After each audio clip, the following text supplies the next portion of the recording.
الحمد لله رب العالمين والصلاة والسلام على رسوله الكريم وعلى آله وصحبه أجمعين وعلى من تبعهم بإحسان إلى يوم الدين. أما بعد، بواب الباب إمام النووي رحمه الله في كتابه رياض الصالحين باب النهي عن تولية الإمارة والقضاء وغيرهما من الولايات لمن سألها أو حرص عليها فعرض بها. نبي موسى الأشعري رضي الله عنه قال: دخلت على النبي صلى الله عليه وسلم أنا ورجلان من بني عمي فقال أحدهما: يا رسول الله، أمرنا على بعض ما ولاك الله عز وجل. وقال الآخر مثل ذلك، فقال: إنا والله لا نولي هذا العمل أحدا سأله أو أحدا حرص عليه. متفق عليه. பின்னித்துக்குரிய அல்லாஹ் நடிகார்களே, இன்று நாம் பார்க்கக்கூடிய புதிய தலைப்பு 83வது பாடம் தலைமை பதவி, நீதிபதி பதவி மற்றும் அதிகார பதவிகளை கேட்போர் ஆசைப்படுவோரை நியமனம் செய்யாதிருத்தல். இதற்கு முன்னால் நாம் அமர்வில் பார்த்தோம், பொதுவாக அதிகாரம் மற்றும் பதவியை கேட்பது மார்க்க நமக்கு தடுத்திருக்கின்றது என்று. இன்று பார்க்கக்கூடிய விஷயம், ஒருவர் பொறுப்புதாரிடம் சென்று அல்லது அதிகாரம் இருக்கக்கூடியவரிடம் சென்று எனக்கு இந்த இடத்தில் எனக்கு ஒரு பொறுப்பை கொடுங்கள் என்று கேட்பது. அப்படிப்பட்ட விஷயங்களை கேட்கக்கூடியவரும் சரி அல்லது அதை விரும்பக்கூடியவர்களுக்கு அந்த அதிகாரத்தையோ அந்த பொறுப்பை கொடுக்க கூடாது என்ற தலைப்பில் நாம இந்த ஒரு ஹதீஸை பார்க்க இருக்கின்றோம். புகாரி மற்றும் முஸ்லிம் வரக்கூடிய ஹதீஸை அபூ மூஸா அல்-அஷ்அரி ரலியல்லாஹு அவர்கள் அறிவிக்கின்றார்கள்: நானும் என் சிறிய தந்தையின் 2 மகன்களும் நபி ஸல்லல்லாஹு அலைஹி வஸல்லம் அவர்களிடம் வந்தோம். அவ்விருவரில் ஒருவர், இறை தூதர் அவர்களே, அல்லாஹ் உங்களுக்கு அதிகாரம் வழங்கியுள்ள பகுதிகளில் எங்களை அதிகாரிகளாக நியமியுங்கள் என்று கேட்டார். மற்றவரும் அதே போல் கூறினார். அப்போது நபி ஸல்லல்லாஹு அலைஹி வஸல்லம் அவர்கள், நிச்சயமாக அல்லாஹ் மீது சத்தியமாக, இப்பதவியை கேட்கின்ற எவருக்கும், இந்த பதவி மீது ஆசை கொள்கின்ற எவருக்கும் இந்த அதிகாரத்தை நாம் வழங்க மாட்டோம் என்று கூறினார்கள். இங்கு பொறுப்புதாரிகளுக்கும் அந்த அதிகாரத்தில் இருக்கக்கூடியவர்களுக்கு சொல்லப்படுகின்றது, ஒருவர் உங்களிடம் இந்த இடத்திலோ அல்லது இந்த ஏரியாவிலோ எனக்கு ஒரு பொறுப்பை கொடுங்க அல்லது ஒரு அதிகாரத்தை கொடுங்க என்று ஒருவர் வந்து கேட்டார் என்றால் அதற்கு அவர்களுக்கு கொடுக்க கூடாது. ஏனென்றால் பொதுவாக இந்த விஷயம் ஏன் கேட்கப்படுது? தன்னுடைய ஒரு அதிகாரத்தை, அந்த கொடுக்கப்பட்ட அந்த அதிகாரத்தை தவறாக பயன்படுத்துவதற்காக அல்லது தன் வசத்தை அதை பயன்படுத்திக் கொள்வதற்காக செய்யக்கூடியவர்களாக இருக்கின்றார்கள். நாம் பார்க்கிறோம், எத்தனையோ ஆட்சியாளர்களும் சரி அல்லது அதிகாரிகளும் சரி, அது சிறிய ஒரு துறையில் இருக்கட்டும் அல்லது பெரிய ஒரு துறையில் இருக்கட்டும், அனைவரும் என்ன செய்கின்றார்கள்? அந்த தன்னுடைய சுயநலத்திற்காக பயன்படுத்தக்கூடிய விஷயங்களை நாம் பார்க்கின்றோம். ஆக இந்த விஷயத்தில் ஒரு இஸ்லாமிய அதிகாரி என்று இருக்கும் பொழுது, அங்கு முஸ்லிம்கள் யாராக இருக்கட்டும் வந்து இது மாதிரி கேட்கப்படும் பொழுது அவர்களுக்கு கொடுக்க கூடாது என்று இங்கு மார்க்கம் கூறுகின்றது. நபி ஸல்லல்லாஹு அலைஹி வஸல்லம் பாருங்க, அவர்கள் வந்து கேட்கப்படும் பொழுது இன்னா வல்லாஹி, அல்லாஹ் மீது சத்தியமிட்டு கூறினார்கள், கேட்கக்கூடியவர்களுக்கும் இந்த பதவி ஆசை இருக்கக்கூடியவர்களுக்கு நாம கொடுக்க மாட்டோம். ஏன்? ஏன்னா இந்த அதிகாரம் அல்லது பதவி எதற்காக கொடுக்கப்படுகிற இந்த பொறுப்பு, அங்க இருக்கக்கூடிய அந்த பொறுப்பை சரியான முறையில் நிறைவேற்றி மக்களுக்கு ஒரு சுமூகமான ஒரு நல்ல ஒரு வாழ்க்கை அமைக்க வேண்டும், அவங்களுடைய அத்தியாவசிய தேவைகளை பூர்த்தி செய்வதற்காக அதிகாரிகள் நியமனம் செய்யப்படுகிறது. ஆனால் இந்த அதிகாரத்தை தவறாக பயன்படுத்தி கொண்டு அது சிலருடைய மீது அநியாயம் செய்வதும் அட்டுழியங்கள் செய்வதும் சூறையாடுவதும் நாம் பார்த்து கொண்டுதான் இருக்கின்றோம். அல்லாஹ் பாதுகாப்பானாக. அப்போ இது பொதுவான ஒரு விஷயமாக இருக்கின்றது. இதற்கு ஒரு கேள்வி கூட எழுப்பலாம். அப்போ உஸ்தாத், யூசுப் அலைஹிஸ்ஸலாம் அந்த மன்னரிடம் சென்று எனக்கு பொருளாதாரத்துடைய பதவியை கொடுங்க, என்னை நீங்க ஃபைனான்ஸ் மினிஸ்டராக ஆக்குங்க என்று போய் கேட்டாரே, அதற்கு என்ன? ஒரு நபி கேட்டிருக்கார். இந்த ஹதீஸும் அந்த வசனத்தில் வரக்கூடிய இஜ்அல்னி அலா ஹஸாயினில் அர்தி இன்னி ஹஃபீதுன் அலீம் சூரத் யூசுஃபுடைய 55வது வசனத்துல யூசுப் அலைஹிஸ்ஸலாமே அந்த பஞ்சம் ஏற்பட்ட அந்த காலத்தில் அவர்கள் சிறைச்சாலையில் இருக்கும் பொழுது அவர்கள் அந்த கனவின்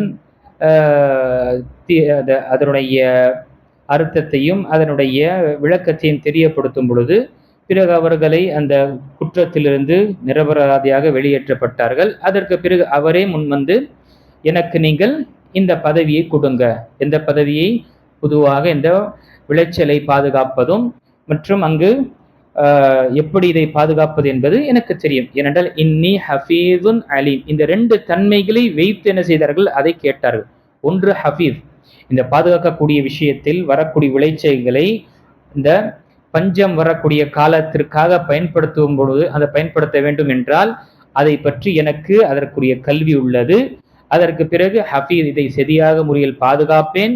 அலீம், இதனுடைய கல்வியும் எனக்கு நாலேஜ் இருக்கு. அந்த நாலேஜ் எங்கிருந்து வந்தது? அல்லாஹு தஆலா அவர்களுக்கு கொடுத்த அந்த நபித்துவத்தில் ஒன்றாக இருக்கின்றது. அப்போ இப்படிப்பட்ட ஒரு விஷயத்தில் இருக்கின்றது. இதற்கு ஷேக் உசைமீன் ரஹிமஹுல்லாஹ் அவர்கள் இரண்டு பதிலை கூறுகின்றார். ஒன்று, ஃபிக்குடைய சட்டத்தில் பார்க்கும் பொழுது ஷர்உ மன் கப்லனா ஷர்உ லனா என்ற ஒரு அளவுகோல் இருக்கு. என்ன?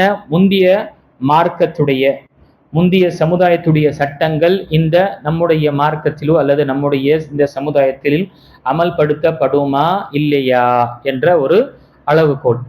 அப்போ முந்திய சமுதாயத்தில் இருந்த விஷயங்கள் அமல்படுத்தப்படும் எதுவரை நம்முடைய மார்க்கத்துடைய சட்டத்திற்கு முரணாக இல்லை, எதுவரை மார்க்கத்துடைய சட்டத்திற்கு முரணாக இல்லை என்றால் முந்திய நபிமார்களுடைய சட்டமோ அல்லது அவர்கள் சொன்ன சில விஷயங்கள் என்ன செய்து கொள்ளலாம்? அதை எடுத்துக்கொள்ளலாம். இது அளவுகோல் ஃபிக்குடைய சட்டத்தில் அளவுகோலாக இருக்கின்றது. அதுவே அந்த சட்டம் முந்திய சமுதாயத்தில் கொடுக்கப்பட்ட சட்டங்கள் அது இந்த சமுதாயத்தில் நமக்கு இந்த மார்க்க சட்டத்திற்கு முரணாக இருந்தால் அதை நாம எடுத்துக்கொள்ள முடியாது. அதன் அடிப்படையில இங்கு நபி ஸல்லல்லாஹு அலைஹி வஸல்லம் கொடுக்காதீர்கள் என்று நபி ஸல்லல்லாஹு அலைஹி வஸல்லம் சொல்லி இருக்கின்றார்கள். இது ஒன்று. இரண்டாவது, இதைவிட ஒரு சிறந்த ஒரு விஷயத்தை பார்க்கும் பொழுது ஷேக் உசைமீன் ரஹிமஹுல்லாஹ் அவர்கள் கூறுகின்றார்கள், ஒரு ஊரில் அல்லது ஒரு நாட்டில் அங்கு இருக்கக்கூடிய விளைச்சலாக இருக்கட்டும் அல்லது வேறு ஒரு அந்த பொருளாதாரமாக இருக்கட்டும் அல்லது அந்த பதவியாக இருக்கட்டும், அதை வீணடிக்கின்றார்கள் என்று தெளிவாக தெரிகின்றது, அதை நாசப்படுத்துகின்றார்கள் என்று தெளிவாக தெரிகின்றது. அதை எப்படி பாதுகாக்க வேண்டும் என்று உங்களிடம் கல்வி உள்ளது, அதனுடைய திறமையும் உள்ளது என்று இருந்தால் வேறு யாரும் அதை எடுத்து நடத்த முடியாது என்ற பட்சத்தில் அங்கு சென்று நாம் என்ன செய்யலாம்? அந்த பதவியை கேட்பது அனுமதிக்கப்பட்டது. ஏனென்றால் அவர் கேட்பது எதற்காக? அங்கு ஏற்படக்கூடிய பிரச்சனைகளை தீர்வு காண வேண்டும், அங்கு வரக்கூடிய அந்த பாதிப்பை, மக்களுக்கு ஏற்படுத்தக்கூடிய அந்த பாதிப்பை நிப்பாட்ட வேண்டும் என்ற அந்த எண்ணத்தினால் அவர் கேட்கக்கூடியவராக இருப்பார். அப்படிப்பட்ட ஒரு நிலை இருக்கும் பொழுது அது அனுமதிக்கப்பட்டு, ஆனால் என்னவாக இருக்க வேண்டும்? ஹஃபீதுன் அலீமாக இருக்க வேண்டும். குறிப்பாக அந்த துறையில் அவருக்கு கல்வி இருக்கணும். வெறும் என்ன துடிப்போ ஆர்வம் இருந்தால் மட்டும் போதாது, அந்த கல்வி அந்த துறையில் அவருக்கு அதனுடைய ஆழங்கள் அதனுடைய விஷயங்கள் தெரிந்திருக்கு. இரண்டாவது விஷயம், அதை அமானிதமான முறையில் பாதுகாக்கக்கூடியவராக இருக்க வேண்டும். இல்லை என்றால் அந்த பொறுப்பை எடுத்துக்கொள்ளக்கூடாது. இப்போ இங்கு இந்த விஷயங்களை நாம அறிந்து கொள்ளலாம். ஏனென்றால் உஸ்மான் இப்னு அபில் ஆஸ் ரலியல்லாஹு அன்ஹு அவர்கள் நபி ஸல்லல்லாஹு அலைஹி வஸல்லம் சென்று என்ன செஞ்சாங்க? அல்லாஹ்வுடைய தூதரே, எனக்கு என்னுடைய சமுதாயத்திற்கு என்னுடைய ஊர் மக்களுக்கு இமாமாக ஆக்குங்க. அப்ப நபி ஸல்லல்லாஹு அலைஹி வஸல்லம் என்ன சொன்னாங்க? உங்க ஊர் மக்களுக்கு நீங்க இமாம் என்று நபி ஸல்லல்லாஹு அலைஹி வஸல்லம் நியமிச்சாங்க. இந்த ஹதீஸ் அபூ தாவூதில் வரக்கூடிய ஹதீஸ். இஜ்அல்னி இமாம கௌமி, என்னுடைய மக்களுக்கு என்னை நீங்க இமாமாக, தொழுகையை நிறைவேற்றக்கூடிய ஒரு இமாமாக ஆக்குங்க சொல்லும்போது சரி என்று நபி ஸல்லல்லாஹு அன்த இமாமுஹும், நீங்க அவங்களுடைய இமாம் என்று நபி ஸல்லல்லாஹு அலைஹி வஸல்லம் அங்கு சொன்னாங்க. அப்போ இந்த விஷயத்தை நாம் நினைவு கொள்ள வேண்டும். அல்ஹம்துலில்லாஹ், அல்லாஹ்வுடைய மாபெரும் கிருபையினால் நாம தொடர்ச்சியாக பாடங்கள் நாம் பார்த்து கொண்டு வருகின்றோம். இதற்கு பிறகு வரக்கூடிய தலைப்பு என்று பார்க்கும் பொழுது எல்லாமே ஆதாபு சம்பந்தப்பட்ட விஷயங்கள், ஒழுக்கம் சம்பந்தப்பட்ட விஷயங்களாக இருக்கின்றது. ஆக வந்திருக்கக்கூடிய நம்முடைய முஸ்லிம்களாக இருக்கட்டும், கேட்கக்கூடிய சகோதர சகோதரிகளாக இருக்கட்டும், இதனுடைய பாடங்களை நாம அறிந்து இந்த பண்புகளும் இந்த ஒழுக்கங்கள் நம்முடைய வாழ்க்கையில் இருக்கின்றதா என்று பார்க்க வேண்டும். அதை அமல்படுத்துவதற்காக முயற்சி செய்ய வேண்டும். நாம் மட்டுமல்ல, நம்முடைய குழந்தைகளுக்கும் இந்த விஷயத்தை ஒவ்வொரு நாளும் ஒரு அதபை, ஒரு ஒழுக்கங்களை கற்றுக் கொடுத்தாலே சுப்ஹானல்லாஹ் எண்ணற்ற ஒழுக்கங்களும் நற்பண்புகள் நம்முடைய வாழ்க்கையிலும் வந்துடும், நம்முடைய குடும்பங்களிலும் இந்த நற்பண்புகள் வரும். ஆக இன்ஷா அல்லாஹ் நாளை முதல் அந்த ஆதாபு சம்பந்தப்பட்ட விஷயங்களை பார்க்கலாம். அல்லாஹு தஆலா சொல்லக்கூடியவனுக்கும் கேட்கக்கூடிய அனைவர்களுக்கும் அல்லாஹுடைய இந்த மார்க்கத்தை அறிந்து தெளிவான முறையில் இதை புரிந்து அமல்படுத்தி அல்லாஹுடைய பொருத்தத்தை பெறக்கூடியவர்களாக அல்லாஹ் நம்மை ஆக்கியருள்வானாக. ஆமீன். வாஹிர் தாவானா அல்ஹம்துலில்லாஹி ரப்பில் ஆலமீன்.